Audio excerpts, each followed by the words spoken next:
Sa dakbayan sa Talisay, menos lang ang suliran nga nasinati sa mga magtutudlo at sa final testing and sealing sa mga automated counting machines. Usa na niini ang nalimtan nga pipila kabahin sa proseso sa paggamit sa ACM. Sa pagpaygayon sa final testing and sealing dinhi sa dakbayan sa Talisay, gisulayan gyud nila ang posibleng mamahimong problema diha sa pag-shade sa balota sama na lang sa pag-overshade o pag-check lang o di baka magisi ang balota ug ang bisan na ang masuwatan ang timing marks. Gisawayan ang overvoting, undervoting, nakip ng overshading.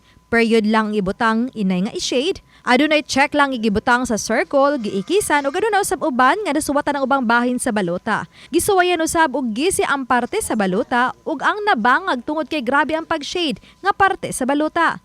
Kining tanan gidawat sa ACM. Gisuwayan nato kung say posibilidad nga masipyat sa mga botante, so dawaton ra niya.